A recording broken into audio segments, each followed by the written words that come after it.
C'est notre planète sur RTL. Bonjour à vous Virginie Garin. Bonjour Stéphane, bonjour Marina, bonjour à tous. Bonjour Virginie. Virginie, demain, vendredi, donc, c'est la journée mondiale de l'eau. Des médecins alertent à cette occasion sur la pollution de l'eau par les médicaments. Les molécules qui nous soignent se retrouvent dans la nature. Est-ce que, Virginie, concrètement, c'est dangereux? Alors, sur l'homme, rien n'a encore été prouvé, mais sur les animaux, oui, il y a des effets.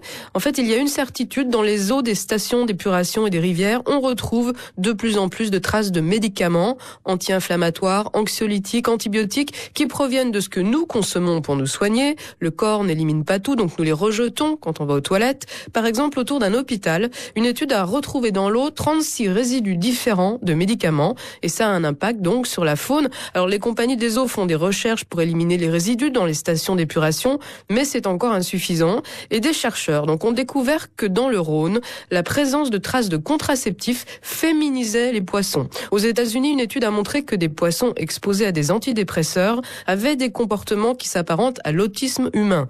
En France, une étude nationale sur la santé a été lancée il y a 2 ans, mais il n'y a pas encore de résultats. Donc les traces sont infimes, mais par précaution, le réseau Santé Environnement, ce sont des médecins qui travaillent sur ce sujet, préconise de moins rejeter de médicaments dans la nature. Alors pour ceux que nous consommons, c'est compliqué. En revanche, sur les 48 boîtes qu'achètent par an un Français en moyenne, au moins un tiers ne sont pas utilisés, donc on peut les rapporter à la pharmacie. Alors ces médecins proposent aussi de vendre les médicaments à l'unité ou en plus petite quantité pour éviter le gaspillage. Ça fera faire des économies à la Sécu et ce sera mieux pour les poissons.